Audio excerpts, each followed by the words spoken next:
Bismillahirrahmanirrahim. Assalamualaikum warahmatullahi wabarakatuh. Terima kasih kepada Komisi Muslimah dan juga rekan-rekan dari pihak Kristen maupun di luar Kristen maupun Islam. Terima kasih ya bagi Anda di malam hari ini Anda sedang menyaksikan. Wah, bukan Islam Kristen sekarang ini. Kristen versus Kristen pun varian versus Islam. Ya, sebagaimana yang diharapkan, alhamdulillah kedua belah pihak telah ada di cashback. Nanti kita tampilkan kedua belah pihak untuk tampil di layar, dan sebagaimana halnya biasa akan kita informasikan kembali ya bagi teman-teman nih yang saat ini sedang menonton tetapi belum subscribe channel ya, jangan mualaf, jangan lupa bunyikan loncengnya sekalian biar teman-teman pun tidak kelihatannya adanya berbagai acara yang ada di Geraha Mualaf seperti itu teman-teman. Jangan lupa bagi teman-teman, jika memiliki rezeki lebih, silahkan salurkan donasi Anda melalui Bank Rakyat Indonesia BSI, di mana kode banknya itu adalah 451 dan nomor rekeningnya 1184 klik 95 atas nama Yayasan Pembina Mualaf At-Tauhid. Dan jika teman-teman pengen bersama Yayasan Pembina Mualaf At-Tauhid membebaskan lahan seluas 6 hektar di mana 1 meternya cuma 250.000 yang akan diberikan pondok pesantren modern At-Tauhid, jangan lupa sertakan angka 1 di belakang tentang biar Yayasan Pembina Mualaf At-Tauhid mengetahui bahwa dana yang datang seperti yang di belakangnya ada angka 1 itu merupakan dana yang khusus untuk membebaskan lahan seluas 6 hektar yang 1 meternya cuma 250.000. Seperti itu ya teman-teman. Dan selain itu, informasi selanjutnya sebagaimana halnya biasa, bagi teman-teman ini ikut bersama Yayasan Pembina Mualaf At-Tauhid yang membantu korban bencana alam, baik itu kebanjiran, seperti gempa bumi ya teman-teman. Mari kita bantu siapapun orangnya tanpa melihat adanya ya agamanya, suku, ras, bahasanya. Mari kita bantu teman-teman kita sebangsa setanah air Indonesia Raya melalui Yayasan Pembina Mualaf At-Tauhid. Kita bantu mereka di mana mereka berbeda dengan yang berusaha ini ada di teks berjalan. Berapapun bantuan Anda itu sangat membantu sekali para korban bencana alam. Dan sebelum kita tampilkan, mohon bagi para ya penonton untuk menjaga komentar-komentar yang Anda sampaikan itu lebih santun lagi seperti itu, dan dari pada posisinya seperti itu ya, saling menyambut. Alangkah baiknya saya sarankan naik ke channel Geraha Mualaf di mana teman-teman sendiri bisa mendaftarkan diri di ini ya, teks berjalan ini. Silakan katakan di Anda di bioring ini, karena Pak Urenger pun sebagai pihak unitarian awalnya itu berdialog di sini itu mendaftarkan diri, yang sebelum Anda berdialog atau mendaftarkan diri di posisi Geraha Mualaf, pelajari terlebih dahulu cara menggunakan StreamYard, karena kita tidak menggunakan Zoom dan juga StreamYard seperti itu ya teman-teman. Oke, akan kita tampilkan dikarenakan menunjukkan muka terlebih dahulu Pak Urenger sendiri dari pihak unitarian. Akan kita tampilkan. Selamat malam Pak Urenger sendiri. Baik, selamat malam Kang Fahrudin. Terima kasih Pak telah naik ya. Terima kasih Pak di ringnya naik di ringnya mantu-mantu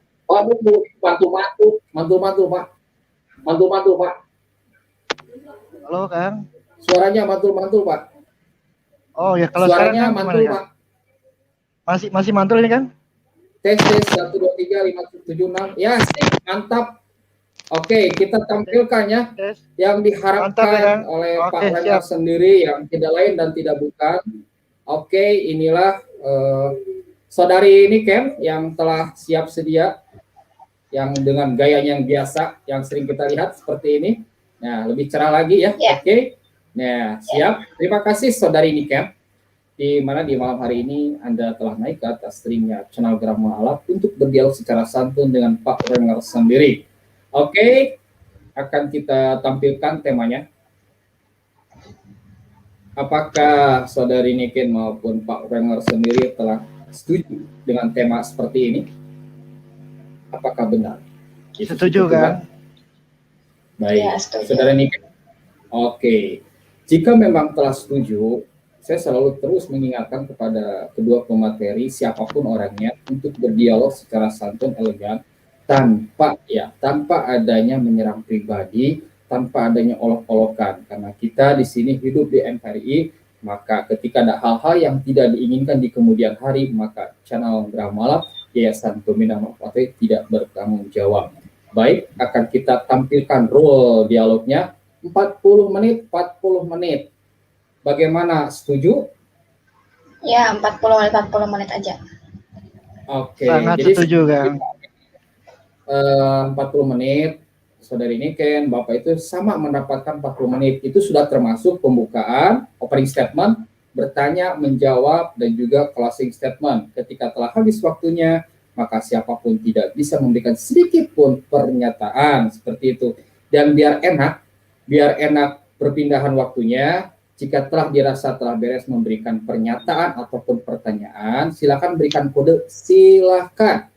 Misal, Pak Wrangler sendiri telah beres memberikan pernyataan, silahkan Saudari Niken. Nah, nanti waktunya bukan ke Bapak, tapi ke Saudari Niken, pindah waktunya, seperti itu. Bisa dipahami?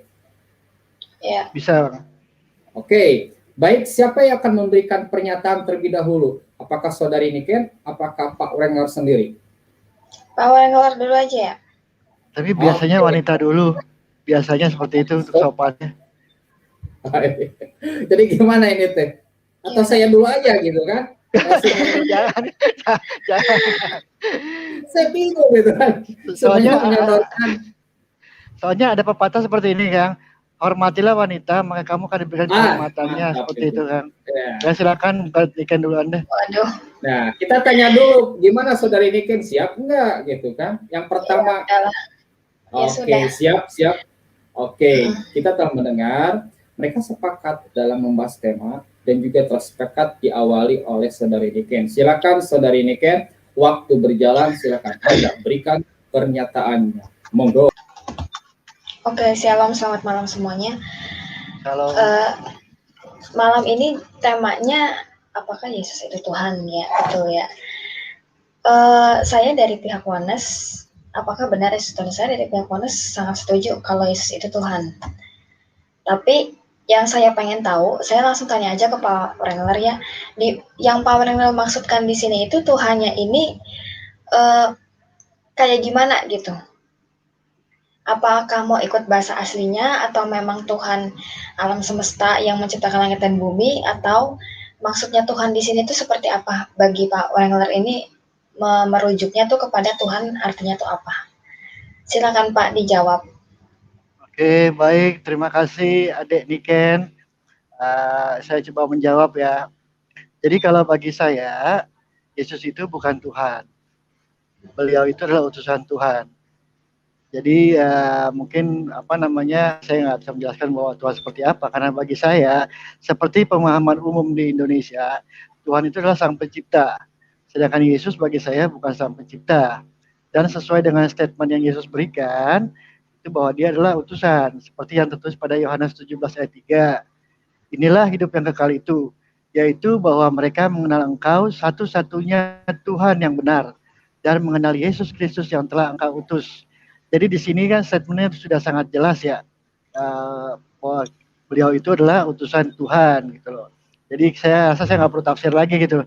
Dengan membaca ini saja orang udah bisa mengetahui status daripada Yesus itu sendiri gitu loh. Seperti itu. Silakan Deniken. Oke, berarti di sini merujuknya pada bahasa Indonesia aja ya, bahwa Tuhan yang dimaksud di situ adalah Tuhan pencipta langit dan bumi, yang menguasai alam semesta ini. Pak Wrangler berarti dari Unitarian ya, kalau pengen pahami seperti itu. Saya sangat setuju kalau Pak Wrangler ini bilang Yesus itu utusan Tuhan. Saya 100% setuju karena itu ada di Alkitab. Saya tidak mungkin membantah Yohanes 17 ayat 3 itu, saya tidak membantah karena itu pun Alkitab saya gitu kan. Saya percaya Yesus itu adalah anak Allah, Yesus itu adalah utusan Allah, Yesus adalah Kristus dan Mesias. Saya sangat percaya. Tetapi di luar daripada itu, saya punya pemahaman bahwa sebenarnya yang Mesias sendiri itu, Kristus sendiri itu adalah pencipta langit dan bumi itu sendiri gitu. Yahweh itu sendiri kan, karena pemahaman Oneness adalah Yesus adalah Yahweh kan kayak gitu. Nah jadi saya percaya bahwa yang datang ke dalam dunia ini, yang dinubuatkan selama ini di dalam kitab-kitab nabi-nabi itu ya adalah pencipta alam semesta itu sendiri. Eh, Mungkin saya bawa ayatnya dari Yohanes 1 ayat 1 dulu kali ya. Allah, firman itu adalah Allah dan Allah menjadi daging. Atau Allah itu menjadi manusia. Sehingga alam Allah Allah atau Tuhan alam semesta itulah yang datang sendiri ke dalam dunia menjadi daging yang berwujud manusia. Silakan Pak dijawab. Baik, terima kasih. Ya, jadi saya ini menarik ya, Niken ya, bahwa tadi Niken membawa ayat Yohanes 1 ayat 1 ya, bahwa pada mulanya adalah firman ya, firman itu bersama dengan Allah dan firman itu adalah Allah. Cuma ada satu hal yang saya mau tanyakan supaya Niken juga sedikit berpikir ya. Ayat itu yang menulis siapa? Maksudnya pernyataan siapa itu? Kalau menurut Niken ya, apakah pernyataan Yesus atau pernyataan penulis kitab? Saya mau coba dengar jawaban dari Niken dulu. Statement itu ucapan siapa? Coba silakan. Itu Yohanes ya. Saya rasa itu Yohanes. Silakan Pak. Iya, betul. Jadi gini, Niken, kalau saya selalu berpedoman pada statement Yesus, ucapan yang Yesus apa-apa Yesus ucapkan, karena dia sendiri tidak pernah menyatakan dirinya Tuhan, bahkan dia menyuruh kita seperti itu uh, pada firman-Nya dia tuh yang seperti di dalam apa ya, dia bilang bahwa kalau satu-satunya Tuhan yang benar dan Yesus adalah utusannya. Jadi di sini Yesus mengajarkan pada kita tentang keesaan Tuhan, bahwa cuma Yahweh, kalau saya terjemahan Alkitab saya ya, cuma Yahweh satu-satunya Allah yang benar atau Tuhan yang benar, dan Yesus adalah utusannya gitu loh. Jadi di sini bertentangan dengan Yohanes 1 ayat 1 yang tadi Niken bacakan, bahwa pada mulanya adalah firman, firman itu bersama-sama dengan Allah dan firman itu adalah Allah. Karena menurut saya itu statement orang lain, bukan Yesus gitu loh. Dan kenapa itu disisipkan dalam Alkitab? Karena itu untuk menunjang atau mendukung doktrin Trinitas gitu loh. Jadi saya melakukan itu adalah firman Tuhan atau kata-kata Yesus. Saya sangat meragukan. Tapi itu ayat sisipan yang diberikan supaya untuk mendukung doktrin Trinitas seperti itu. Silakan Niken. Oke, berarti Pak Wangkel ini nggak semuanya isi Alkitab ini nggak semuanya Pak Wangkel percaya ya, karena yang Yohanes 1 ayat 1 itu Pak Wangkel bilang bahwa itu bukan pernyataan Yesus dan Pak Wangkel hanya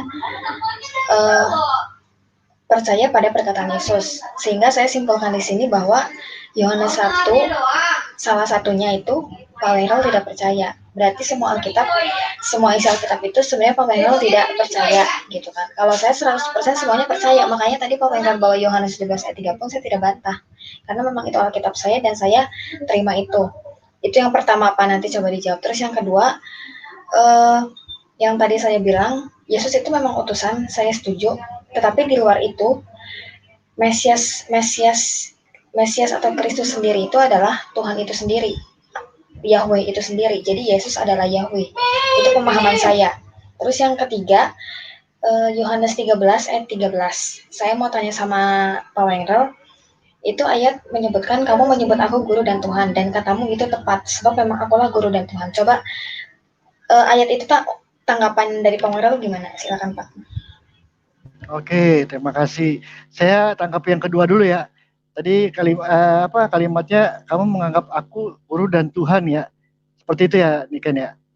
Jadi itu gini, kalau menurutnya pemahaman saya, sebenarnya ada kerancuan dalam Alkitabnya terjemahan LAI ya.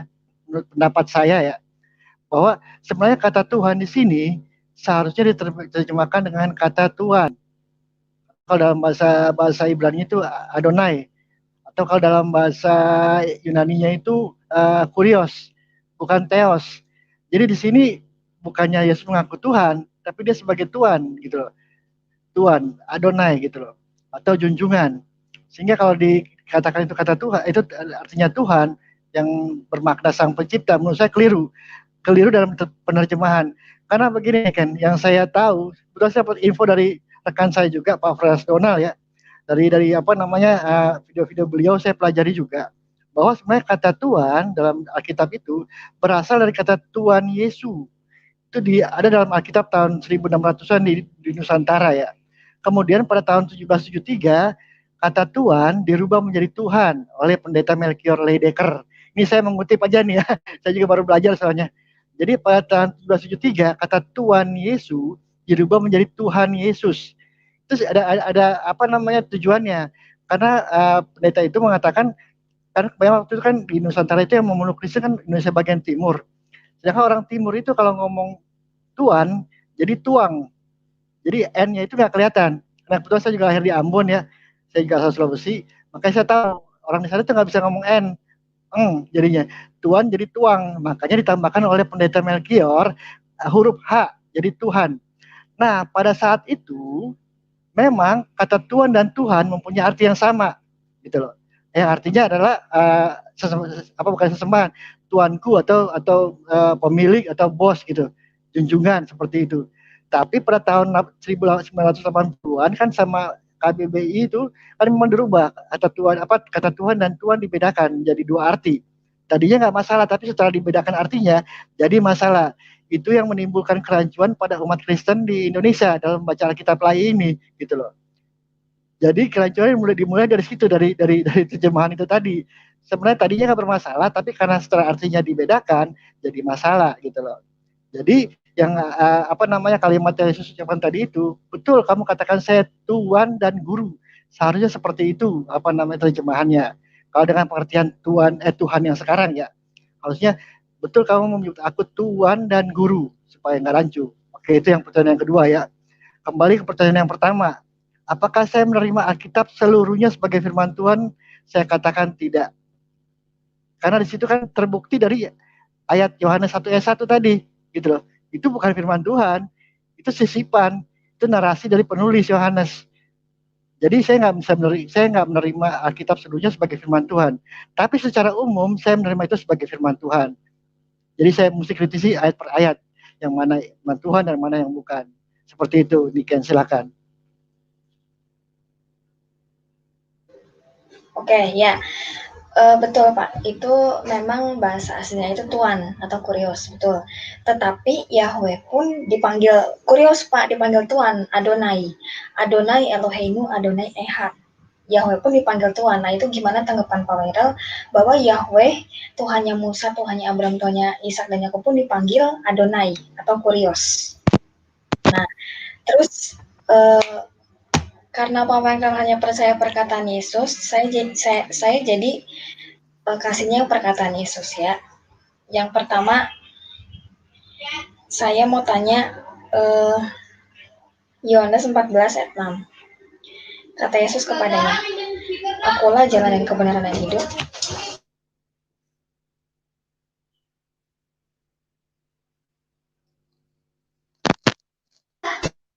Bentar ya.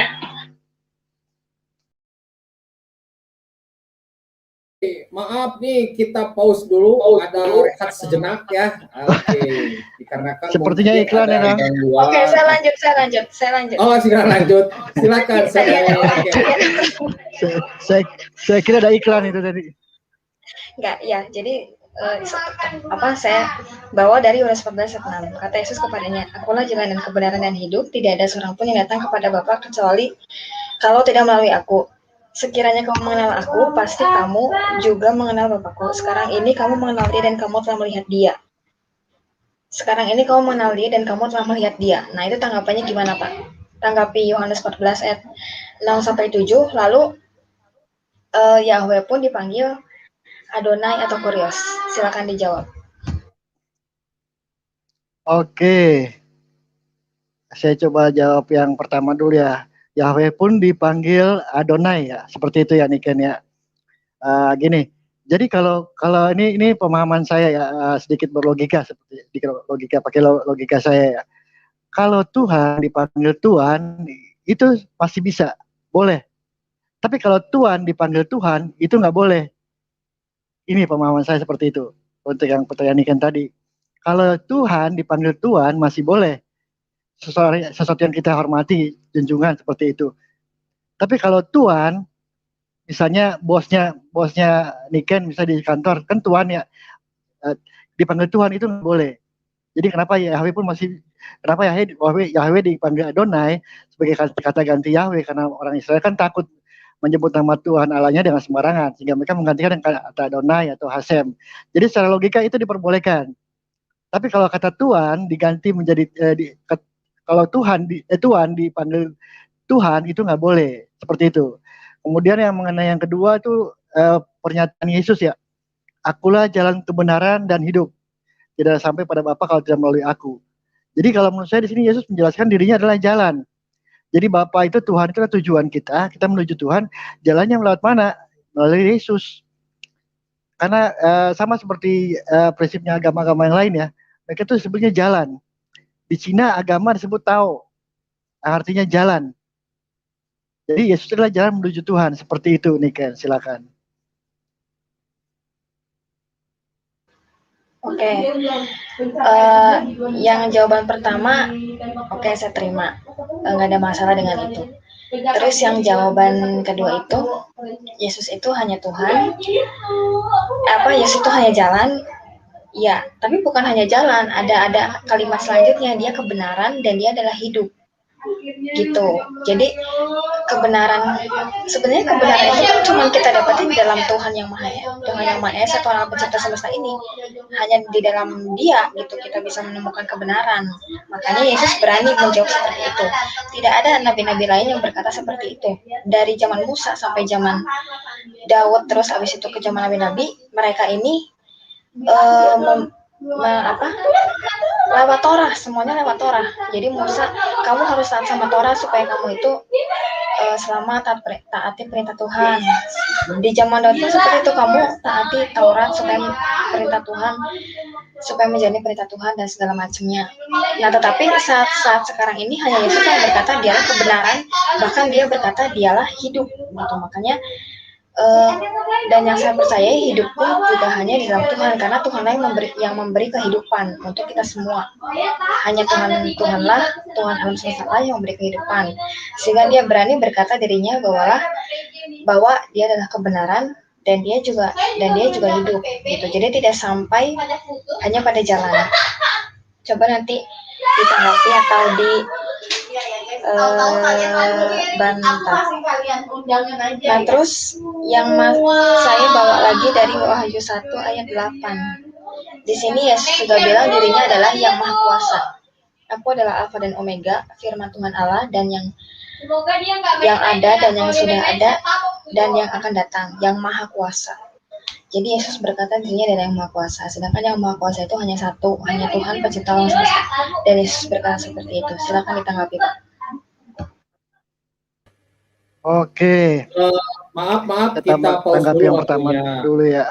Maaf, Yesus berkata akulah Pak, kita pause dulu. Ya. Nah, alangkah baiknya saran saya, Saudara Niken, ada nggak tempat yang nggak terlalu bising gitu kan, biar Saudara Pak Wengler ini fokus juga gitu kan sama penontonnya, kasihan. Aduh, itu saran saya gitu kan. Ya silakan dilanjut Pak Wengler, sekiranya benar bisa menangkap ya, meskipun ada suara-suara lain. Silakan. Iya. Jelas Bang Rudi, wajahnya ini kan jelas banget kok, nggak masalah itu.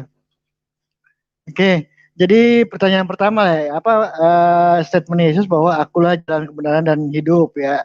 Jadi situ kan saya mengatakan bahwa Yesus adalah jalan sesuai dengan kalimatnya ya. Jadi kalau di sini kalau Niken mengarahkan kepada Yesus adalah Tuhan, saya nggak ketemu itu Niken, gitu loh. Kalau saya mengarahkan kepada jalan itu ketemu. Kalimatnya ada, katanya ada gitu loh. Jadi kalau menurut saya agak jauh kalau Niken mengarahkan itu pada ketuhanan Yesus, seperti itu, agak jauh. Kemudian mengenai Wahyu yang mengatakan Yesus katanya sepertinya kayak Yesus mengatakan akulah Alfa dan Omega, akulah awal dan akhir ya. Kalau prinsip saya, pemahaman saya Niken terus terang saya nggak menerima kitab Wahyu sebagai firman Tuhan. Sama setuju, saya nggak terima juga surat-surat Paulus sebagai firman Tuhan. Saya hanya menerima perjanjian baru itu cuma Matius, Markus, Lukas, dan Yohanes sebagai firman Tuhan. Jadi saya nggak percaya ini akulah Alfa dan Omega, karena itu sebenarnya udah ada di perjanjian lama. Kalau menurut saya mereka mengutip gitu loh, penulis kitab itu mengutip yang di perjanjian lama, yang mana Yahweh mengatakan akulah Alfa dan Omega gitu loh, bukan Yesus, tapi dikutip dan dimasukkan dalam kitab Wahyu. Tapi memang saya nggak percaya kitab Wahyu seperti itu nih Ken. Silakan nih Ken. Ya, jadi semuanya nggak percaya Pak, dari Wahyu 1 sampai Wahyu 22 itu semuanya nggak percaya Alkitab itu. Silakan Pak dijawab. Saya nggak percaya. Oke. Jadi gini, pemahaman saya ya, saya cuma percaya perjanjian lama, Tanakh, kemudian juga Injil Yesus, yaitu Matius, Markus, Lukas, dan Yohanes. Selebihnya saya belum bisa menerima sebagai firman Tuhan, tapi sebagai hikmat, sebagai kalimat hikmat, kalimat nasihat saya terima. Tapi sebagai firman Tuhan saya belum terima. Seperti itu nih Ken, silakan. Ini luar biasa ya. Soalnya nggak percaya kitab Wahyu, jadi gimana ya? Bingung saya karena tapi Pak Wairal ini Unitarian kan, Kristen kan? Betul, saya Unitarian. Sebenarnya saya juga baru tahu bahwa itu istilahnya Unitarian. Waktu saya melihat Pak Frans Donald, saya tanya sama channel sebelah, dia bilang Pak Frans Donald itu Unitarian. Baru saya tahu bahwa ada sebutan buat orang yang berpaham seperti saya ini, yaitu Unitarian ya. Oh, seperti itu. Silakan nih Ken. Ya, Pak Wairal tuh berpaham sebenarnya dari kapan ya? Baru atau memang dari dahulu kala? Silakan Pak. Iya. Jadi gini, saya sebenarnya udah lama mempunyai paham seperti ini, gitulah. Cuma kan selama ini kan saya juga pendam sendiri aja. Mungkin udah lebih dari 10 tahun lah. Tapi kemudian adanya YouTube ini baru saya bisa ada wadah lah untuk saya curhat, untuk saya berbagi pemikiran saya seperti itu. Tapi pemahaman saya sendiri sudah sangat lama. Dan memang saya tahu bahwa pemahaman seperti ini itu nggak lumrah di dalam kekristenan gitu loh. Karena dalam Kristen itu udah pasti, doktrin udah pasti bahwa Yesus adalah Tuhan, nggak bisa lari daripada itu. Kalau lari daripada itu berarti dia bukan Kristen. Makanya saya mengatakan memang saya bukan Kristen tapi saya pengikut Yesus gitu. Silakan nih Ken. Iya betul Pak. Betul, sebenarnya Pak Weller ini tidak bisa disebut Kristen karena Pak Weller tidak percaya kitab Wahyu. Jadi Pak Weller ini memilih kitab-kitab yang hanya biar hanya Yesus saja yang berbicara begitu. Hanya percaya Injil. Terus Pak Weller hanya percaya Matius, Markus, Lukas, dan Yohanes. Tetapi di dalam Yohanes pun Pak Weller nggak percaya semua, karena tadi saya bawa Yohanes 1 pun Pak Weller tidak terima. Hanya perkataan-perkataan Yesus saja yang Pak Weller percaya. Cuman jadi saya sebenarnya tidak tahu nih saya sedang berhadapan dengan siapa, karena disebut Kristen pun sebenarnya tidak gitu. Cuman saya berusaha menyesuaikan ya. Yang tadi Pak Weller bilang ini bahwa perkataan Yahweh itu yang aku ada dan yang akan ada itu betul, bahwa Yahweh itu pernah berbicara seperti itu di kitab Yesaya. Di Yesaya 41 ayat 4. Siapakah yang melakukan dan mengerjakan semuanya itu? Dia yang dari dahulu memanggil bangkit keturunan. Aku Yahweh yang terdahulu, dan bagi mereka yang terkemudian, aku tetap dia juga. Terus di Yesaya 44 ayat 6, beginilah firman Yahweh, Raja dan Penebus Israel. Yahweh semesta alam, akulah yang terdahulu dan terkemudian, tidak ada Allah selain daripada aku. Terus Yesaya 48 ayat 12, dengarkanlah aku hai Yakub, dan engkau Israel yang kupanggil aku. Akulah yang tetap sama, akulah yang terdahulu, akulah juga yang terkemudian. Itu juga disebutkan oleh Yesus. Karena saya percaya kitab Wahyu, saya hanya ingin memberitakan kepada Pak Wengro.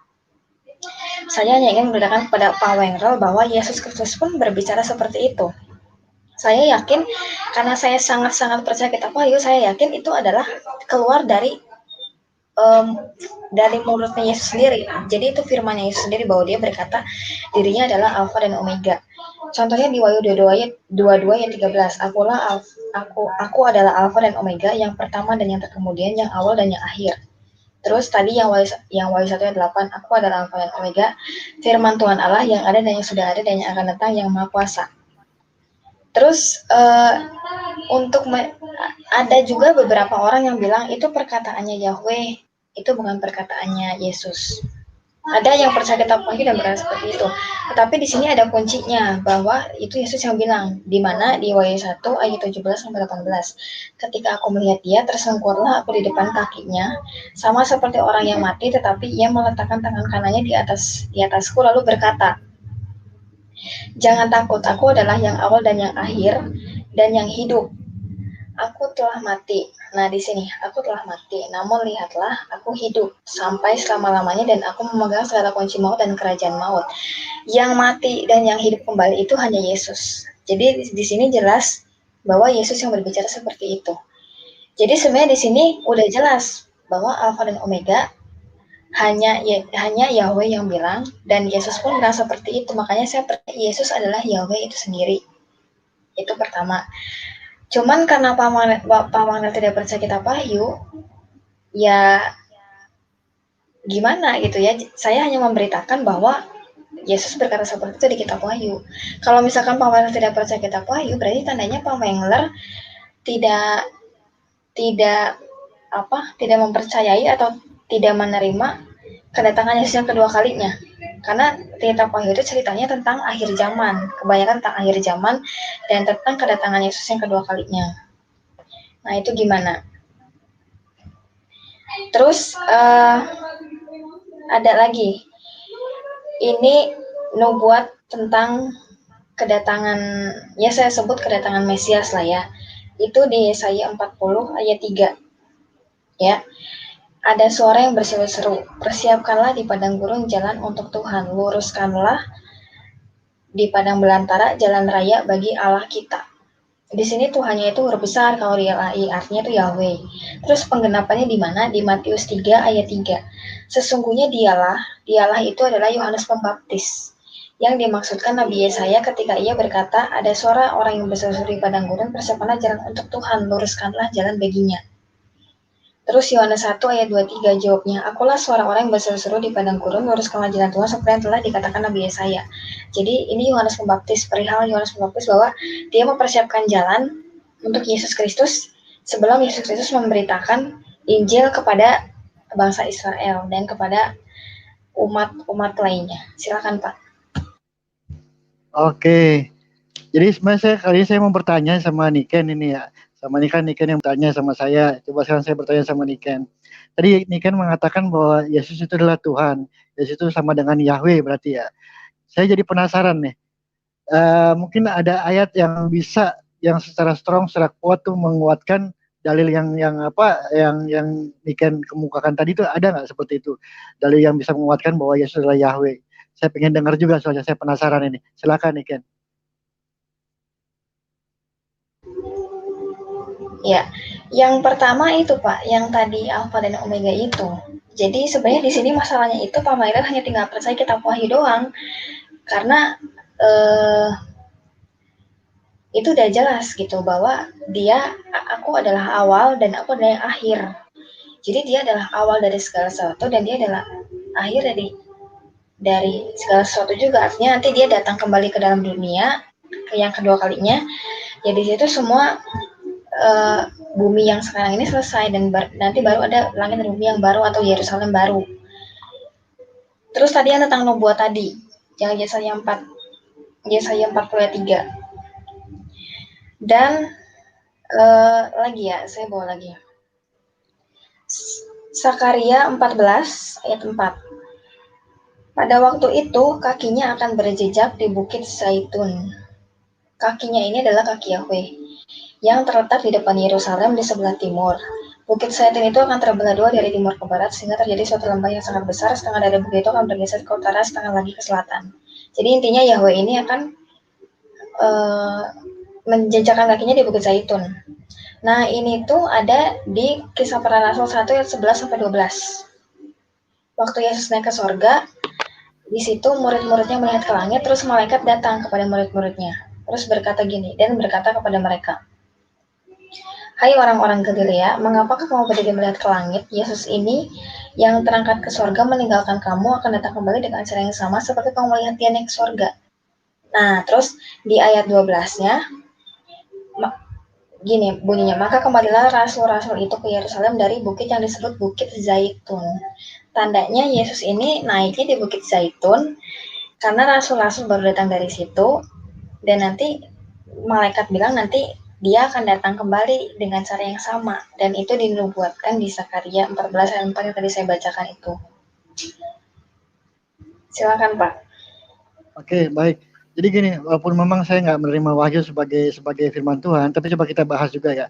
Jadi kalau yang saya ketahui, kitab wahyu itu kan ditulis oleh Yohanes, murid Yesus. Dia mendapat penglihatan di Pulau Patmos, seperti itu kan ya. Jadi itu merupakan suatu penglihatan daripada Yohanes. Jadi kalau menurut saya, ini hampir mirip-mirip, mohon maaf nih jangan sampai tersinggung. Saya bilang hampir mirip sama penglihatan Nabi Luga ini. Jadi itu berupa penglihatan seorang manusia gitu loh, tentang keadaan di akhir zaman atau keadaan di alam Tuhan sana gitu loh. Jadi saya nggak bisa menerima itu sebagai suatu kebenaran atau sebagai firman Tuhan gitu loh. Karena itu sebuah penglihatan seorang manusia. Dan kalau bagi saya sebenarnya ya sebagai pengikut Yesus, saya akan percaya apa yang dikatakan oleh Yesus, bukan kata orang lain tentang Yesus gitu loh. Bukan kata Yohanes tentang Yesus, bukan kata Paulus tentang Yesus, tapi apa kata Yesus tentang Yesus gitu. Statement ini dia apa, dia sebagai apa gitu loh. Jadi kalau menurut saya lebih logis itu gitu. Misalnya saya pribadi saya sendiri nih, orang bisa bilang wah Pak orang yang lain orangnya jahat, suka nolong segala macam. Itu kan pendapat mereka sah-sah aja gitu. Tapi yang lebih tepat kalau Niken bertanya tentang saya ke saya sendiri gitu. Pernyataan saya sendiri yang bisa jadi pegangan buat Niken gitu loh, bukan pernyataan orang lain tentang saya. Seperti itu logika berpikir saya gitu loh. Dan dalam pernyataan Yesus nggak ada satupun juga dia mengatakan bahwa dia adalah Tuhan, tapi dia mengatakan aku diutus Tuhan gitu loh. Gitu. Seperti yang saya baca di apa ya, bentar ya. Dia bilang gini, mengapa di Lukas 18 ayat 19 nih kan, jawab Yesus, mengapa kau katakan aku baik? Tak seorang pun yang baik selain Tuhan saja. Di sini kan jelas bahwa dia bilang bahwa saya nggak baik, yang baik cuma Tuhan. Berarti ada Tuhan di sana gitu loh. Dia Yesus ini jangan dipuji baik gitu loh. Karena yang baik cuma Tuhan yang di sana gitu loh. Ini dua sosok gitu loh. Kalau memang dia satu sosok, dia nggak bilang begitu. Logika sederhananya gitu loh. Jadi terima kasih kalau kamu katakan aku baik, terima kasih kalau memang saya Tuhan gitu. Akan seperti itu jawabannya ya, kalau menurut pendapat saya. Tapi kalau dia mengatakan, mengapa kau katakan aku baik? Tak seorang pun yang baik selain Tuhan saja. Berarti dia istilahnya masih mengakui kebesaran Tuhan gitu loh. Nah, seperti itu. Jadi banyak ayat-ayat yang Yesus sebutkan itu yang istilah menerangkan bahwa dia hanya cuma utusan gitu loh. Aku tidak dapat melakukan apa-apa dari diriku sendiri gitu. Seperti itu. Jadi semua pengakuan kalau misalnya ini kan kumpulin, misalnya ini kan bikin bagan ya. Ini statement Yesus nih. Ini statement misalnya Paulus misalnya ya tentang Yesus ya. Coba ini kan bikin diagram seperti itu. Nah, setelah dikumpulkan statement-statement Yesus mungkin ada 20 atau 30, kemudian kalau misalnya istilah dibagi rata-rata, siapakah Yesus menurut Yesus gitu. Dan di diagram sebelah misalnya pernyataan Paulus tentang Yesus, kemudian dijumlahkan, diambil kesimpulan siapakah Yesus menurut Paulus. Nah, itu akan berbeda gitu loh. Makanya mungkin saya sedikit kasih apa ya, masukan bahan pemikiran buat Niken. Coba Niken bikin seperti itu supaya Niken tahu istilahnya Yesus itu siapa menurut Yesus gitu loh. Seperti itu Niken, silakan. Ya Pak, jadi gini, kalau tadi Pak Wengral bilang itu penglihatan seperti enggak tambunan segala macam, ya apa bedanya dengan nabi-nabi Yesaya, Daniel, terus Yeskiel, Yeremia yang mereka pun dikasih penglihatan sama Tuhan. Terus mereka dari penglihatan itu mereka nulis di kitab-kitab, di kitab Yesaya, kitab Yeremia, kitab Yeskiel, terus kayak nabi Obaja, terus Hagai, nanti bisa dibaca sendiri di kitab nabi-nabi itu, mereka juga dikasih penglihatan sama Tuhan. Jadi apa bedanya mereka kalau misalkan bilang itu kan Yohanes hanya penglihatan segala macam, ya bedanya sama mereka apa gitu, sama-sama dikasih penglihatan gitu. Terus yang masalah utusan Tuhan, saya tekankan sekali lagi, saya tidak menyangkal itu karena itu ada di Alkitab. Cuma saya mau kasih tahu di sini bahwa sebelum Yesus datang sebagai manusia ini, Tuhan Yahweh itu menubuatkan bahwa akan ada seorang Mesias. Nah, dan digenapi oleh Yesus Kristus, gitu kan. Makanya Yesus ini datang untuk menggenapi Torah dan menggenapi nubuat supaya genaplah nubuat ini, supaya genaplah nubuat ini. Kan di perjanjian baru dibilang seperti itu. Dia harus datang sesuai dengan nubuat, Makanya selama 33 tahun dia di dunia, dia tidak berkata terang-terangan, akulah Allah yang Maha Kuasa. Aku ini begini, begini, begini. Enggak, karena memang dia datangnya harus sesuai dengan nubuat yang sudah disampaikan. Kalau misalkan tidak seperti itu ya nubuat nggak genap gitu. Bagaimana Torah bisa genap kalau nanti dia datangnya berkata saat datang ke dunia sebagai daging dia berkata aku adalah Allah yang Maha Kuasa, kan enggak. Makanya dia berkata seperti itu saat dia sudah naik ke sorga di Wahyu 1 ayat 8. Itu kan posisinya Yesus sudah di sorga kembali kan, sudah berwujud roh lagi gitu. Sehingga dia berkata dirinya yang Maha Kuasa, tapi saat dia menjadi daging selama 33 tahun dia tidak bilang seperti itu. Karena memang harus sesuai dengan nubuat yang sudah ditetapkan oleh Tuhan. Dan saya bacakan lagi. Ini saya bawa dari Yohanes 1 lagi ya. Mungkin Pak Peller nggak percaya, tapi ini adanya seperti ini. Yesus adalah pencipta alam semesta. Di Kejadian 1 ayat 1, itu pada mulanya Allah menciptakan langit dan bumi. Terus Yesaya 45 ayat 18, sebab beginilah firman Yahweh yang menciptakan langit, dialah Allah yang membentuk bumi dan menjadikan dan yang menegakkannya, dan ia menciptakan bukan supaya kosong, tetapi yang membentuknya itu didiami. Akulah Yahweh dan tidak ada yang lain. Jadi intinya Tuhan Yahweh adalah pencipta langit dan bumi. Dan Yesus dan kesaksian Yohanes di kitab Yohanes 1 ayat 3 ini juga ada.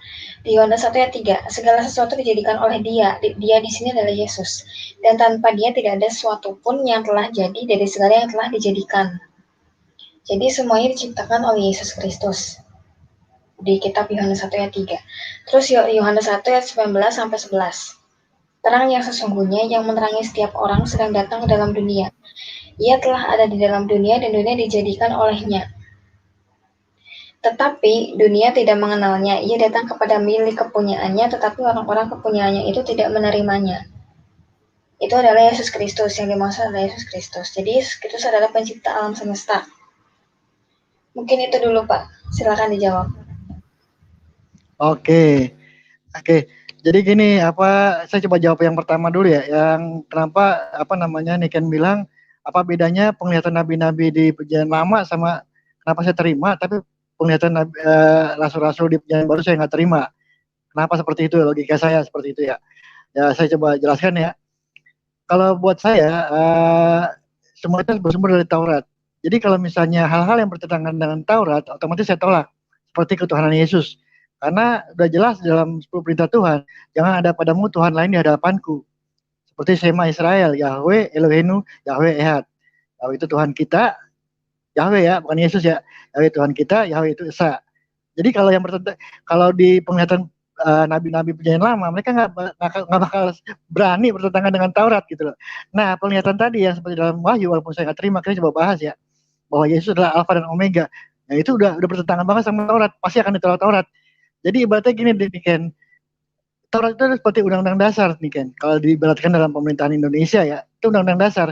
Jadi semua undang-undang yang dibuat berikutnya setelah itu yang bertentangan dengan undang-undang dasar secara otomatis akan gugur gitu loh.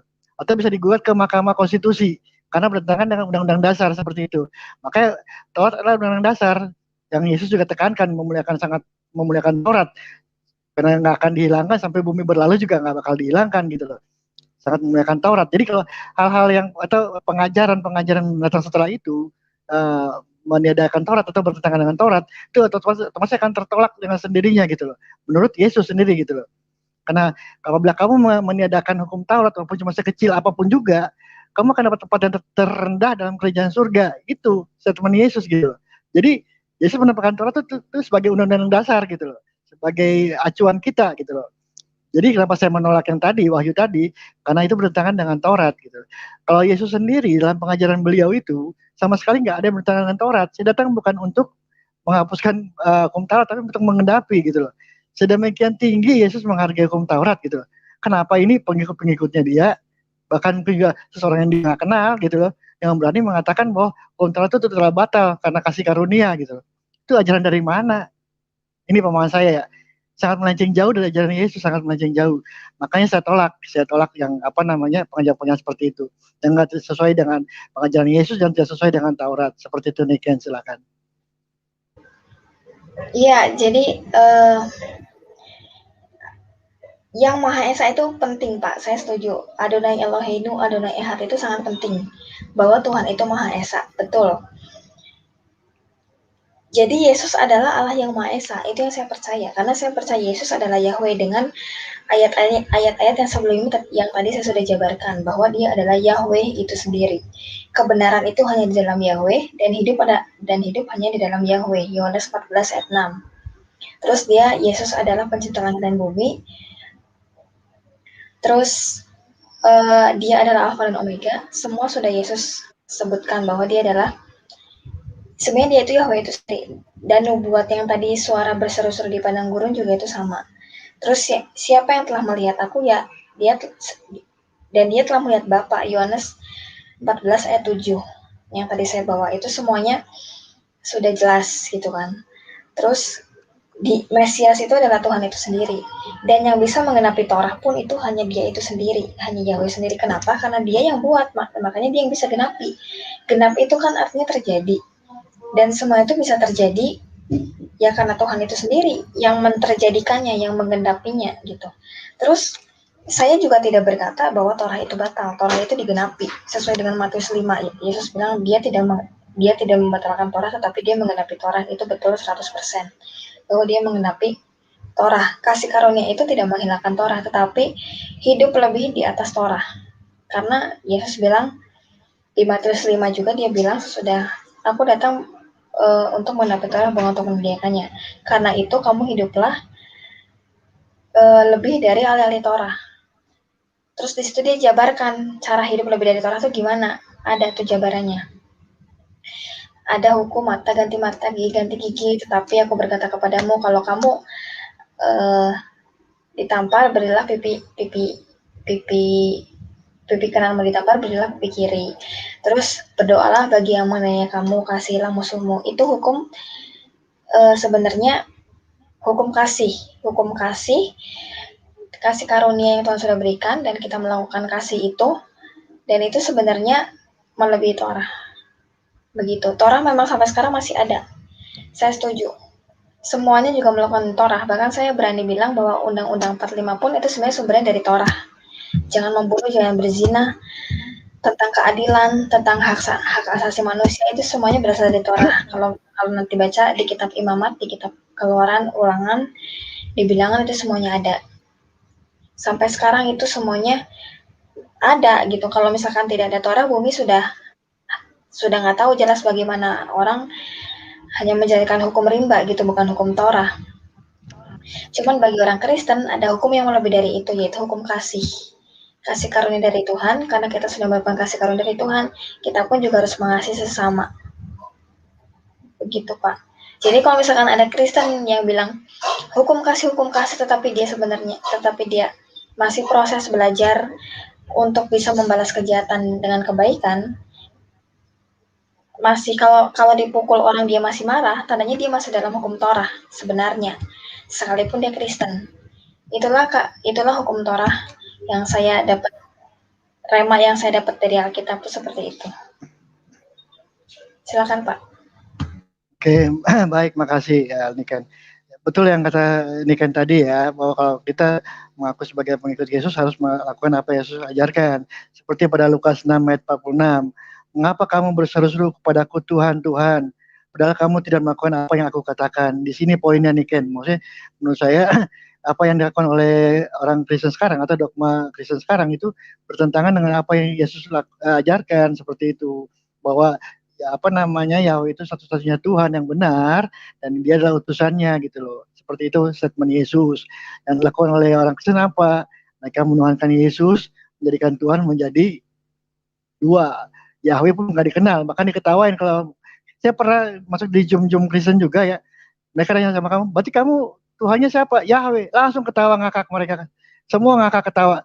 Saya jadi masgul, saya berpikir, lah kok orang Kristen nggak tahu Yahweh gitu loh. Padahal itu kan Tuhan yang diajarkan sama Yesus, Bapa itu gitu loh. Saya jadi berpikir orang Kristen ini kok jadi jauh sekali mereka tersesatnya gitu loh. Karena Yesus datang kan untuk memuliakan nama Tuhan, dibilang seperti itu kan ya. Seperti pada Yohanes 17 ayat 6, Yesus mengatakan begini, aku telah menyatakan namamu kepada orang-orang yang telah engkau berikan kepadaku. Jadi nama Yahweh itu yang sudah Yesus ajarkan pada orang Israel pada saat itu gitu loh. Dan herannya sekarang orang-orang Israel sekarang nggak tahu Tuhannya siapa gitu loh. Nama Tuhan yang Yesus ajarkan siapa? Cuma tahu Bapa. Bapa itu kan sebutan ya, tapi namanya siapa gitu loh. Sehingga kalau saya bilang bahwa Tuhan saya Yahweh, mereka semua ketawa. Mereka semua ketawa, saya nangis gitu. Ampun kok begini orang Kristen ya. Gitu loh Niken. Jadi kalau menurut saya kekristenan sekarang ini agak jauh dari ajaran Yesus seperti itu. Makanya saya punya paham berbeda. Makanya kalau dibilang saya bukan Kristen, saya terima. Tapi saya pengikut Yesus gitu loh. Sama seperti mungkin Pak wartawan Injil juga sama ya. Kita semua mengaku sebagai pengikut Yesus. Melakukan apa yang Yesus ajarkan seperti itu Niken. Jadi apa namanya terus terang saya sih menghargai apa yang Niken yakini sesuai dengan pemahaman Niken terhadap Alkitab itu hak pribadi masing-masing ya. Cuma mungkin sedikit saran dari saya buat Niken, kalau membaca Alkitab jangan kita kan berpegangan pada pengertian kita sendiri, tapi kita minta bimbingan Roh Kudus.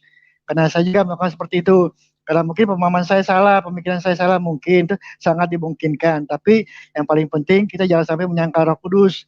Kita minta pimpinan Roh Kudus untuk memberikan kita pengertian terhadap firman Tuhan yang ada dalam Alkitab. Oke, silakan Niken.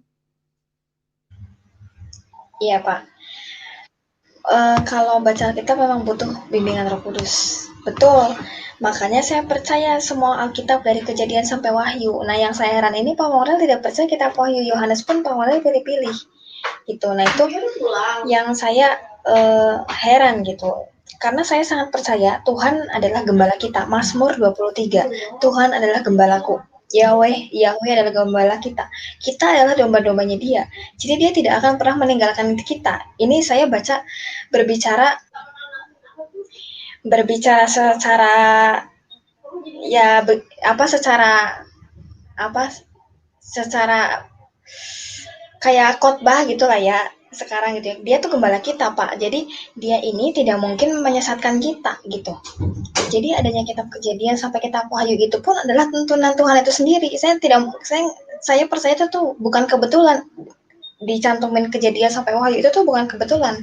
Itu Tuhan yang menghendaki bahwa ada Kejadian sampai Wahyu. Yang terkanonisasi hanya kitab itu pun semuanya kehendak Tuhan. Karena Dia gembala kita. Dia tidak mungkin menyesatkan kita dan Dia tidak mungkin merelakan dombanya itu hilang satupun dari tangannya Dia gitu kan. Gitu. Terus kalau Unitarian Pak, wartawan Injil atau personal itu percaya kitab Wahyu, kitab Yohanes dia percaya gitu. Nah tapi Pak Wendel nggak percaya. Nah itu yang perbedaan personal dengan Pak Wendel walaupun disebut sama-sama Unitarian. Terus kalau misalkan bilang kita tuh pengikut Yesus gitu kan, yang bilang pengikut Yesus tuh banyak, termasuk agama Islam. Mereka pun bilang saya pun pengikut Yesus gitu. Saya melakukan perintah Yesus bahwa harus menyembah Tuhan yang Maha Kuasa. Yohanes 17 ayat 3. Betul Pak, semua juga banyak yang bilang pengikut Yesus, tapi pengikut Yesus yang asli ya cobalah nanti kita lihat dari buahnya dan semuanya itu siapa yang benar-benar menjadi pengikut Yesus gitu kan. Terus saya mau tanya sama Pak Mairel, selain Pak Mairel percaya Yesus itu utusan Allah, Pak Mairel percaya Yesus itu sebagai apa? Selain utusan Allah. Kalau personal kan dia bilang dia adalah Mesias, dia utusan Allah, dia anak Allah, dia Kristus. Kalau personal berani menyatakan itu. Kalau Pak Mairel sendiri selain percaya Yesus itu utusan Allah, Pak Mairel percaya Yesus sebagai apa lagi? Silakan Pak. Oke, terima kasih Niken. Jadi saya langsung jawab aja ya. Kalau bagi saya, Yesus itu selain dia sebagai utusan Tuhan, dia adalah seorang juru selamat. Jadi begini konsepnya itu nyambung daripada konsep perjanjian lama ya. Bahwa kalau di perjanjian lama itu, kalau misalnya di hukum Taurat ya, kalau misalnya orang melakukan kesalahan, mereka harus membawa korban penghapus salah namanya. Bawa domba atau kambing untuk dipersembahkan sama Tuhan sebagai korban penghapus salah supaya Tuhan reda amarahnya gitu, murkanya reda. Nah, konsep itu yang diterapkan oleh Yesus gitu loh. Dia turun ke bumi ini sebagai korban penebus salah gitu loh. Nah, dosa-dosa kita maka dia dihukum gitu. Karena bilur-bilurnya makanya kita disembuhkan, seperti itu. Konsepnya nyambung sama Taurat. Maka Yesus tuh nggak bertentangan Taurat, nggak ada masalah saya sama Yesus gitu. Dia menjalankan hukum Taurat gitu. Dan dia menggenapi seperti itu tadi, yang kata tadi menggenapi itu ya seperti itu, menggenapi hukum yang seperti itu gitu loh, maksud Yesus gitu. Menjadi juru selamat gitu loh, menjadi korban penghapus salah bagi pengikut dia, bagi umatnya, seperti itu. Oke, itu mengenai Yesus ya. Jadi dia sebagai utusan Tuhan, dia adalah juru selamat bagi saya. Gitu loh. Kalau Hamasia, Mesias sudah pasti ya, yang diurapi ya, sudah pasti dia pasti diurapi Tuhan. Orang-orang itu pasti diurapi Tuhan, itu udah pasti. Tapi dia adalah juru selamat pribadi bagi saya gitu loh. Oke, itu yang Niken yang tadi ya. Kemudian mengenai apa namanya, kenapa saya nggak percaya kitab ini nggak percaya sama apa ketuhanan Yesus ya. Jadi kan ini kan mesti tahu juga proses kanonisasi Alkitab nih kan gitu. Jadi kita nggak bisa menerima itu 100% sebagai firman Tuhan karena kita ngerti cara kanonisasinya Alkitab gitu. Cara pengumpulan kitab-kitab itu seperti apa gitu loh. Karena yang saya tahu informasinya pada konsili Nikia di tahun 325 itu baru Yesus dinyatakan sebagai Tuhan. Konsepnya bahwa Allah Bapa itu adalah Allah dan Yesus juga Allah. Itu itu di tahun 325 itu hasil konsili ya, bahwa Yesus adalah Tuhan, hasil konsili itu. Kemudian di konsili yang di Konstantinopel itu baru Roh Kudus ditabirkan sebagai Allah. Roh Kudus juga Allah, selain Bapa Allah, Yesus Allah, Roh Kudus juga Allah. Itu pada konsili Konstantinopel. Jadi Tritunggal di konsili Konstantinopel, Tritunggal keluar, tercetus tuh. Paham Tritunggal, Trinitarian ya, seperti itu. Nah, kemudian pada konsili yang berikutnya lagi di Kalkedon itu Yesus itu dikatakan hasil keputusannya Yesus adalah sungguh Allah, 100% Allah dan 100% manusia. Jadi itu buah-buah pikiran para bapak-bapak gereja gitu loh. Jadi bukan saya bilang bahwa mereka salah ya. Mereka punya pemahaman seperti itu gitu loh. Saya juga punya pemahaman seperti ini gitu. Kita sama-sama manusia, kita sama-sama punya akal pikiran yang Tuhan berikan gitu ya. Dan setahu saya hasil Yesus adalah Tuhan itu bukan diterima mentah-mentah oleh semua para uskup, para bapak-bapak gereja, enggak seperti itu gitu. Banyak pertentangan di sana, kaum Arius dan Athanasius ya. Kalau Tritunggal kan Athanasius. Nah, Arius menolak dan kelompoknya gitu loh. Cuma celakanya mereka kalah suara ya, kalah pamor lah ya. Akhirnya yang muncul di permukaan yang dikenal sebagai Kristen, dogma Kristen adalah pahamnya Athanasius gitu loh, Tritunggal seperti itu. Jadi dia kan juga mesti paham juga gitu loh. Jadi ini bukan satu hal yang baru diperdebatkan. Ini udah dari tahun hampir 2000 tahun diperdebatkan gitu loh. Cuma biasanya kan yang pemenang itu yang menuliskan sejarah nih kan. Itu ya. Jadi yang menang itu Athanasius, dia nulis kekristenan gitu loh, Tritunggal gitu loh. Seperti itu. Bawa aja kekristenan sekarang Tritunggal karena dia yang menang Athanasius. Coba kalau Arius yang menang, enggak, Kristen Tauhid. Seperti itu nih Ken, silakan. Iya Pak, itu kalau itu masalah Tritunggal ya. Nanti mungkin saya terakhir jelaskan itu. Cuman saya mau balik lagi ke masalah Yesus itu adalah Tuhan Yahweh itu sendiri. Di Yohanes 5 ayat 43.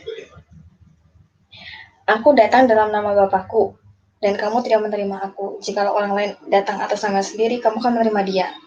Saya ingat ayat ini karena tadi Pak Wangel bilang dia sudah menyatakan nama Bapak. Yesus sudah menyatakan nama Bapak. Betul. Jadi aku datang dalam nama Bapakku, ya nama Yesus itu nama Bapak itu sendiri sebenarnya. Nama Yahweh kan, Yesua itu kan ya Yahweh Juru Selamat. Yahweh yang menyelamatkan. Terus ada lagi, Matius 23 ayat 39. Dan aku berkata kepadamu, mulai sekarang, kamu tidak akan melihat aku lagi, hingga kamu berkata, diberkatilah dia yang datang dalam nama Tuhan. Ini tahu kejadiannya itu saat Yesus baru masuk ke Yerusalem di atas keledai. Semua orang bilang diberkatilah dia yang datang dalam nama Tuhan kepada Yesus. Dan itu tuh ada ayatnya di Mazmur 118 ayat 26. Diberkatilah dia yang datang dalam nama Tuhan, datang dalam nama Yahweh. Kami memberkati kamu dari dalam rumah Yahweh. Jadi jelas bahwa dari namanya Yesua itu adalah Yahweh Juru Selamat. Dia adalah Yahweh itu sendiri. Nama Bapa itu adalah Yesus itu sendiri. Yohanes 5 ayat 43. Terus Yohanes 17 ayat 11. dan aku tidak ada lagi di dalam dunia, tetapi mereka masih di dalam dunia, dan aku datang kepadamu, ya Bapa yang kudus, pelihara mereka dalam namamu, yaitu namamu yang telah memberikan kepadaku. Terus, jadi ini jelas bahwa nama Bapa itu adalah Yesus itu sendiri. Terus Yesaya 43 ayat 11. Saya buka dulu ya. Akulah Tuhan dan tidak ada juru selamat selain aku. Jadi hanya dia juru selamat. Hanya Yahweh juru selamat. Yang tadi Pak Mario bilang, saya percaya Yesus itu juru selamat. Dan juru selamat itu hanya Tuhan Yahweh itu sendiri. Yang namanya juru selamat itu artinya paling handal untuk menyelamatkan umat. Ya, menyelamatkan umat ya pasti, karena juru selamat manusia. Untuk menyelamatkan manusia dari dosa, dari maut. Dan saya setuju bahwa pengenapan Torah yang paling finish itu ya saat Yesus di atas kayu salib. Darahnya itu yang menebus dosa manusia sesuai dengan hukum Torah di dalam kitab Imamat. Itulah alasan Yesus disalib, untuk menebus dosa manusia. Darahnya Yesus yang di dalam darah Yesus ada pengampunan dosa bagi banyak orang. Di situ itu betul bahwa dia mengenapi Torah. Dan Yohanes 4:3 yang 14. Beginilah firman Tuhan penebusmu yang Maha Kudus Allah Israel. Yang tadi dan yang di ayat 11 juga, akulah Tuhan dan tidak ada juru selamat selain padaku. Jadi sekali lagi juru selamat itu hanya Tuhan itu sendiri. Jadi hanya Yesus itu sendiri, hanya pencipta alam semesta itu sendiri. Silakan Pak.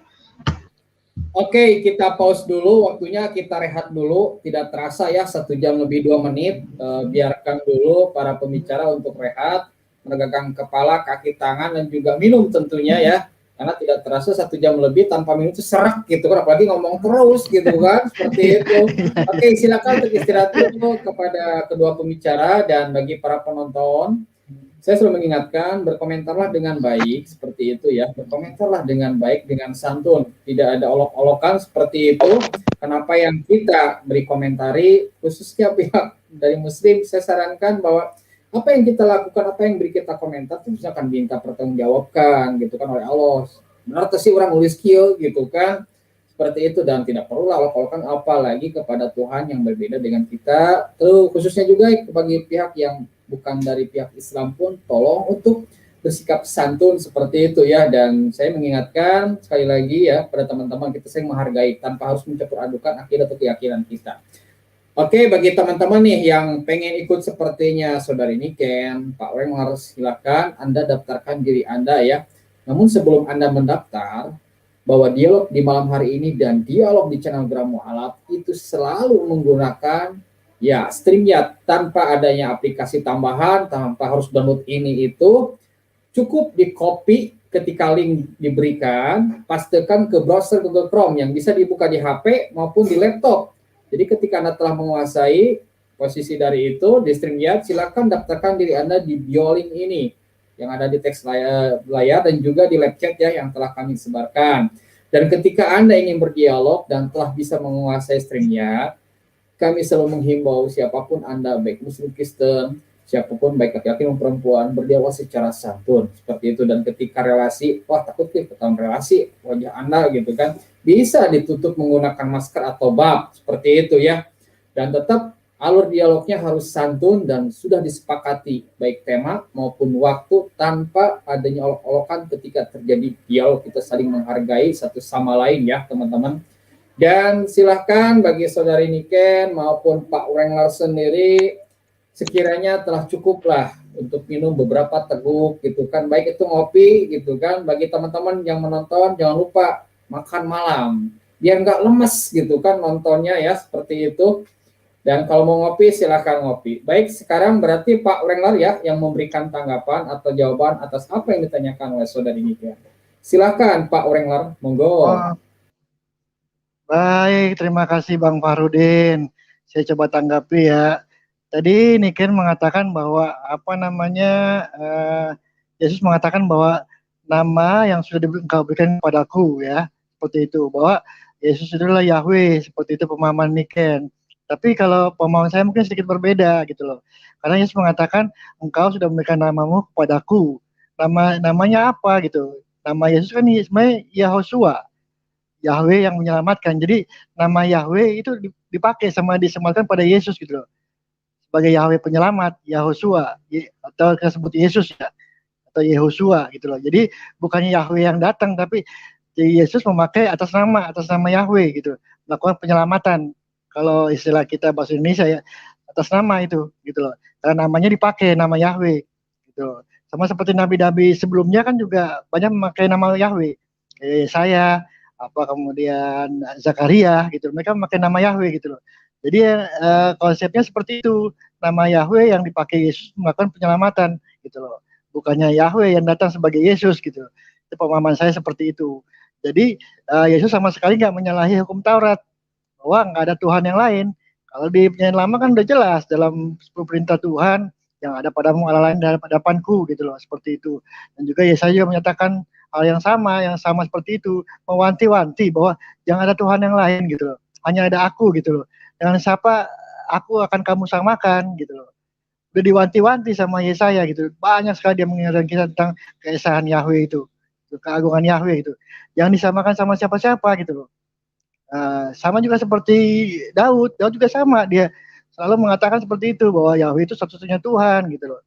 Jadi semua nabi di Perjanjian Lama menyatakan keesaan Tuhan gitu. Sehingga kenapa kenapa apa namanya orang Yahudi itu kalau mereka menolak Kristen seperti itu karena mereka nggak mau melanggar perintah Tuhan gitu loh. Itu menduakan Tuhan, mengadakan Tuhan yang lain, karena itu sangat sangat fatal akibatnya bagi mereka.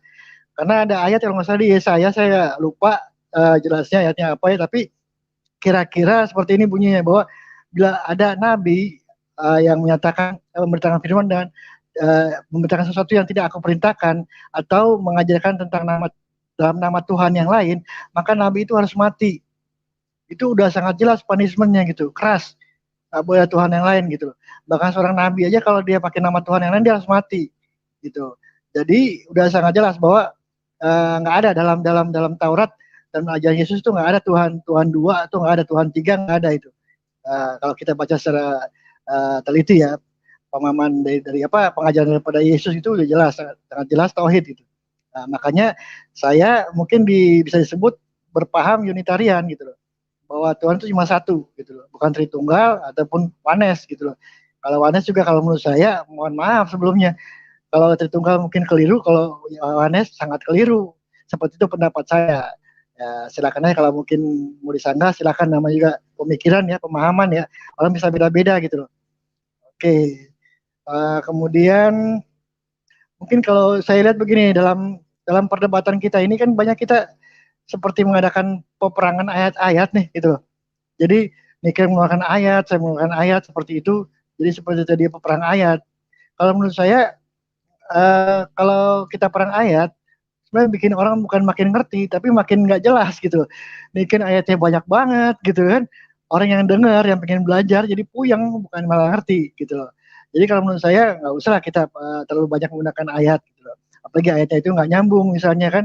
Tapi gini, kita arahkan aja sama mereka sama pendengar kalau memang mereka butuh ayat ya, mereka baca di kitab gitu loh. Karena banyak para pendebat mengatakan berbagai ayat itu dan seolah-olah menunjukkan kepintarannya dan kemampuan dia untuk menghafal ayat-ayat gitu loh. Itu nothing sebenarnya kalau menurut saya, nothing, nggak ada arti apa-apa gitu loh. Nggak menunjukkan bahwa dia pintar gitu loh, bahwa dia bisa menghafal. Mendingan saya bilang Alkitab 100.000 lebih komplit daripada hafalan orang itu misalnya, seperti itu ya. Jadi nggak seperti itu kalau saya, dalam pengalaman saya, kalau kita mau memberi pengajaran ya, tapi kita mengarahkan mereka untuk membaca Alkitab gitu loh. Dan sama mereka kalau bisa mereka minta tuntunan Roh Kudus untuk mengerti ayat-ayat itu gitu loh. Jadi bukan pamer ayat gitu atau pamer kemampuan. Itu namanya kita mencuri kemuliaan Tuhan. Seperti itu nih Ken. Silakan ditanggapi. Oke. Jadi kalau dibilang pamer ayat mah tidak Pak, tapi karena memang dasarnya kan semua dari kitab ya, dari firman, makanya saya mengeluarkan Alkitab gitu.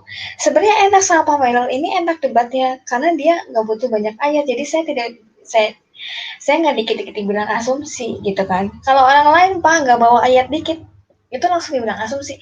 Bahkan ada orang yang memang tiap kalimatnya tuh harus ayat, sedikit nggak ayat asumsi gitu.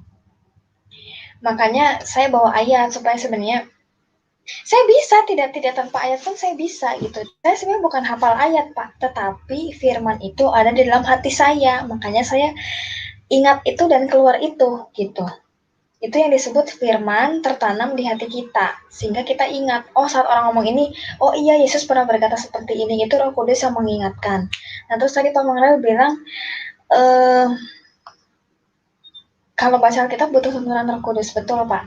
Cuman kalau Pak Mangrel menyuruh orang untuk membaca Alkitab tanpa yang belum percaya Yesus ya, yang belum percaya Yesus itu anak Allah, intinya non Kristen aja suruh baca Alkitab. Kita tahu semua yang bisa yang percaya Yesus anak Allah, yang bisa berkata Yesus anak Allah atau juru selamat itu adalah orang-orang yang punya Roh Kudus gitu kan. Jadi kalau mereka belum percaya Yesus itu juru selamat yang benar satu-satunya buat mereka, ya sebenarnya Roh Kudus gak akan datang ke dalam dia karena cuma Roh Kudus dalam kita yang bisa berkata seperti itu, bahwa Yesus adalah juru selamat dan Tuhan dan juru selamat gitu kan. Jadi kalau Pak Manel menyuruh orang non-Kristen membaca Alkitab sendiri, hasilnya jadinya debat gitu dengan Kristen. Ya contohnya orang-orang debater yang di agama Islam, mereka pun baca Alkitab, Pak. Tidak baca Alkitab, bahkan ada yang lebih hafal dari Kristennya sendiri itu ada. Tapi buktinya karena mereka tidak punya Roh Kudus itu, makanya nggak mempan. Harus punya Roh Kudus dulu, harus menerima Roh Kudus dulu dengan kerendahan hati, barulah mereka bisa mengerti pewahyuan-pewahyuan rema-rema yang ada di dalam Alkitab. Nah, terus sekarang saya mau menjelaskan tentang oneness, Tritunggal, dan Unitarian. Saya tidak berkata kalau oneness bidat-bidatin Tritunggal, bidat-bidatin Unitarian, Tritunggal bidat-bidatin oneness dan Unitarian, Unitarian bidat-bidatin Tritunggal dan oneness. Kalau saya enggak, kalau saya berkata tiga-tiganya itu bisa dibilang masih dalam koridor yang benar lah. Saya tidak bilang ya mas dalam koridor yang benar. Kenapa? Karena sebenarnya Yesus ini, Yahweh ini, tujuan utamanya adalah untuk menyelamatkan umat manusia dari dosa, dari maut. Itu tujuan utamanya Yesus dan Yahweh. Kenapa saya bilang Yesus dan Yahweh? Karena Pak Wangrel percayanya ya itu gitu kan. Tujuan utamanya Yesus, tujuan utamanya Tuhan pencipta alam semesta itu. Jadi, dan caranya selamat itu gimana? Caranya kita bisa selamat ya kita percaya Yesus itu disalib. Karena lewat darahnya Yesus itu kita selamat dan menerima pengampunan. Nah, oneness, Tritunggal, dan Unitarian semuanya kompak dalam penyalipan Yesus, dalam bahwa Yesus adalah anak Allah, Yesus adalah juru selamat, semuanya kompak. Makanya saya bilang mas satu koridor, sebenarnya nggak salah. Yang berbeda ini hanya pemahaman kealahannya Yesus. Kalau oneness bilang Yesus adalah Yahweh, Yesus adalah yang disembah Musa dan Abraham, itu oneness yang bilang. Kalau Tritunggal, dia bilang Bapa, Putra, dan Roh Kudus adalah tiga-tiganya Allah, tetapi Yesus bukan Bapa. Itu tiga-tiganya itu oknum yang berbeda, tetapi mereka tiga-tiganya Allah. Itu kalau Tritunggal. Yang tadi Pak Wangrel sudah jelaskan di konsili ini, Yesus baru dituhankan, di konsili ini Roh Kudus baru disebut Allah, di konsili ini baru gini gitu. Itu memang betul, tetapi mereka semua pun lihatnya dari Alkitab. Oneness pun lihatnya dari Alkitab. Unitarian pun lihatnya dari Alkitab. Kalau Unitarian benar-benar baca Alkitab ini benar-benar gamblang. Jadi benar-benar yang Yesus omongin tuh benar-benar gitu. Itu Unitarian, saya bilang seperti itu. Jadi Yesus ngomong apa? Oke. Yesus ngomong apa? Oke, itu Unitarian. Yesus bilang utusan, oke, itu Unitarian. Tetapi saya bilang rema dan wahyu untuk pribadi masing-masingnya itu yang belum didapat oleh Unitarian. Karena ada ayatnya, Pak. Sebentar ya.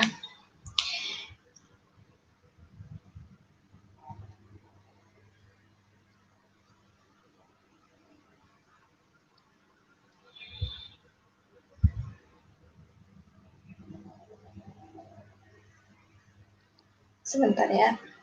Bisa di-pause dulu nggak menitnya? Saya lagi cari ayat. Oke, sambil Niken cari-cari, saya boleh ngomong dulu nggak? Ya, boleh. Ya, jadi kan agak santai nyarinya kan, nggak terburu-buru jadinya. Oke, ini tadi saya mau menanggapi aja pendapat Niken bahwa bagi teman-teman kita yang non-Kristen juga banyak yang mempelajari Alkitab. Tapi kalau kata Niken, karena mereka belajar sendiri, maka pemahaman mereka keliru atau kurang tepat lah seperti itu ya. Kalau saya kurang Maaf, sependapat maaf sama Niken. Pak Wenger, maaf Ya, sekali waktunya belum berjalan karena Pak Wenger kan menyatakan sesuatu. Maaf ya. Mohon untuk timer dijalankan ya, terlebih ya. dahulu ke Pak Wenger. Monggo Pak.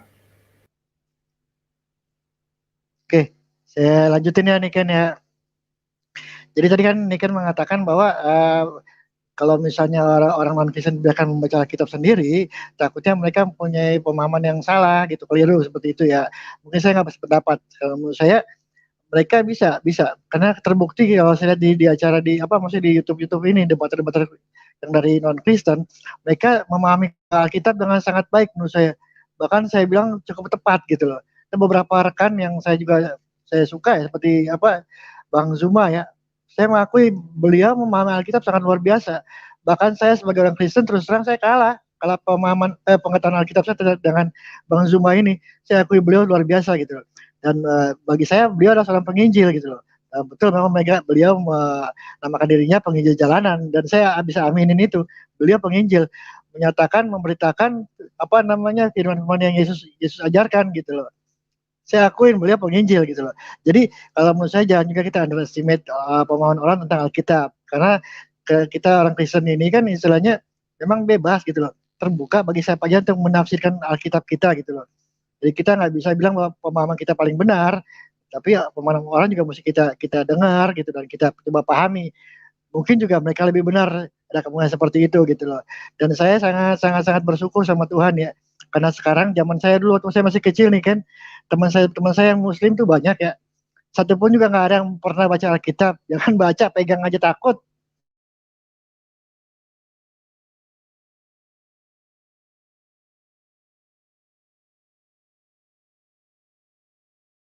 Halo, halo, sinyalnya jelek kayak ya.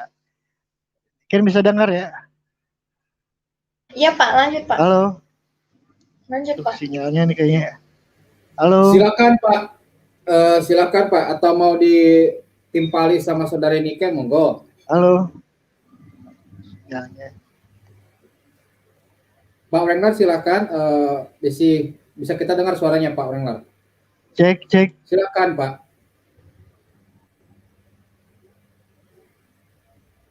Kita pause dulu waktunya ya. Sebentar kita pause dulu, kita hentikan dulu waktunya. Bagaimana Pak? Cek, cek. Jelas, Pak. Sudah Jelas, Pak. bagus. Jelas Pak. Gimana Pak?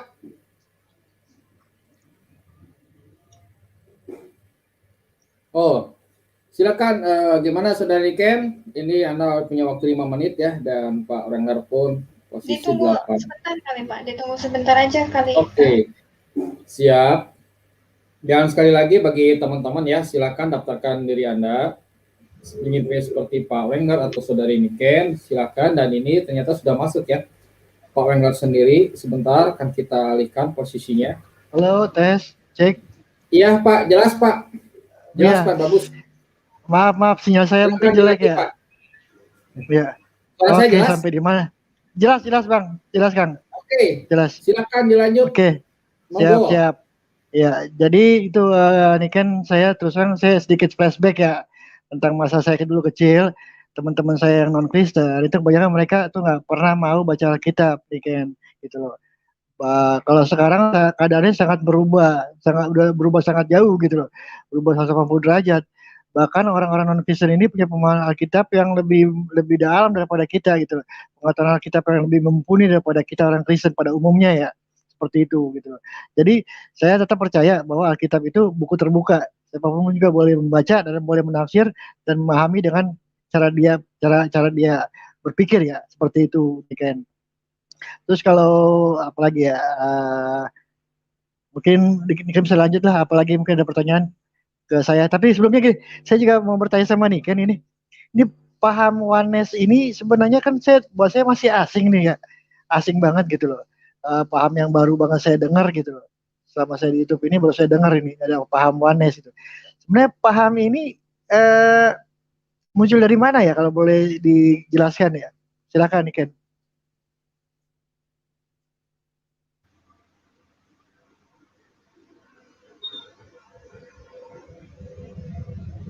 Oke, Halo. Pak.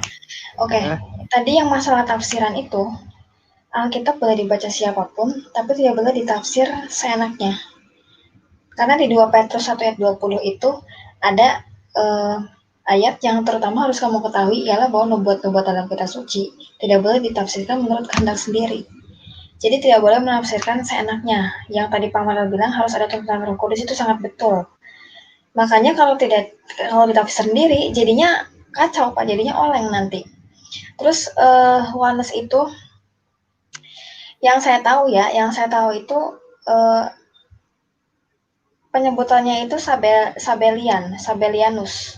Itu dari situ Pak munculnya. Mungkin waktunya nggak cukup ya buat menerangkan. Sekarang saya juga harus baca tentang Sabellianus itu lagi supaya tidak salah untuk menerangkan, karena saya juga belum baca sepenuhnya tentang itu. Waktu saya tinggal 4 menit, mungkin nggak cukup untuk menerangkan itu. Cuman kalau yang saya mau jelaskan di sini, tidak boleh ditafsir dengan sembarangan, harus dengan tuntunan Roh Kudus. Terus oneness Tritunggal dan Unitarian saya tadi mau jelaskan itu masih dalam koridor yang sama, koridor yang betul, karena sebenarnya musuh kita ini bukan oneness, musuh Kristen ini bukan Tritunggal, bukan oneness, bukan Unitarian, tetapi musuh kita adalah antikris yang tidak percaya Yesus anak Allah, sesuai dengan kitab Yohanes 1 apa 2 Yohanes gitu. Sebenarnya musuh kita itu. Kita jangan mau dipecah, jangan mau begini. Kalau kita tiga-tiganya ini menyatu, sebenarnya bisa sangat ajaib buat saya gitu ya. Karena tiga-tiganya dalam penyalipan Yesus, dalam masalah Yesus anak Allah semua percaya. Oneness percaya Yesus anak Allah, Tritunggal percaya Yesus anak Allah, Unitarian percaya Yesus adalah anak Allah, dan semuanya percaya Yesus disalib untuk menebus dosa manusia. Itu gerbang kunci keselamatan. Sebenarnya kita tuh poinnya tuh di situ, dan Injil adalah itu sesungguhnya. Jadi kalau tadi bilang Pak Zulkifli adalah pemberita Injil, belum Pak. Karena Injil sesungguhnya adalah Yesus datang untuk menyelamatkan umatnya dari dosa lewat kain kayu salib, itulah Injil. Kalau Pak Zulkifli belum memberitakan tentang penyaliban Yesus, malah menyangkal penyaliban Yesus, dia belum bisa disebut penginjil. Itu terus tadi kayak Bang Zuma dan yang Islam-Islam lainnya pintar Alkitab segala macam ya, pastinya karena mereka membaca dan mereka pasti ada ilmu kristologinya, karena mereka pun debater. Cuman ya itu tidak boleh ditafsir sembarangan, dan mereka juga masih beriman dengan kitab yang lain. Kalau bisa dibilang Pak, Islam itu kalau misalkan sudah meninggalkan kitab Al-Qur'annya, sebenarnya semuanya bisa masuk Unitarian itu. Tinggal mereka percaya Yesus disalib, tinggal mereka meninggalkan Quran, mereka semuanya langsung disebut Unitarian sebenarnya gitu kan. Makanya saya bilang di sini, kalau Unitarian Tritunggal dan Oneness ini bersatu, sebenarnya bisa sangat ajaib gitu. Terus yang tadi saya bilang, Oneness ini sudah, kalau Unitarian ini bacanya secara gamblang, secara benar-benar bukan mentah ya, tapi tidak mendapatkan rema, wahyu, rahasia-rahasia hikmat dalam Alkitab. Hikmatnya Tuhan tuh belum sepenuhnya gitu, saya bisa bilang begitu. Kayak Islam membaca, jadinya tuh kayak Islam membaca Alkitab. Yesus itu utusan, telan. Yesus ini hanya utusan Allah, telan gitu. Jadi sekedar menelan yang di luarnya itu. Saya bisa bilang begitu karena tadi yang tadi saya cari ayatnya di Matius 11 ayat 27.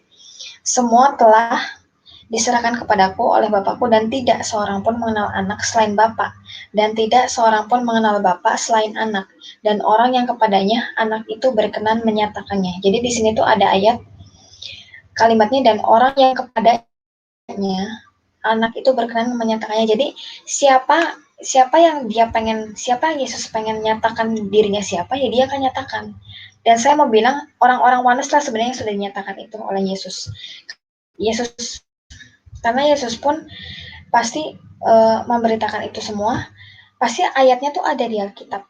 Yang tadi saya sudah jabarkan di Wahyu, di Yesaya, semua nubuat-nubuatnya itu yang tadi awal saya sudah jabarkan itu semua tentang Alfa dan Omega dan semuanya. itu ayat-ayatnya tentang Yesus adalah Yahweh, gitu kan.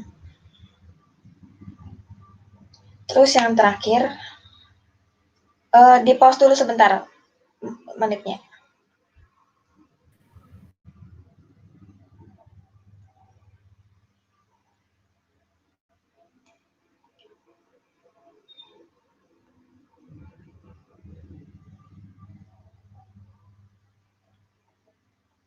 Sebentar ya.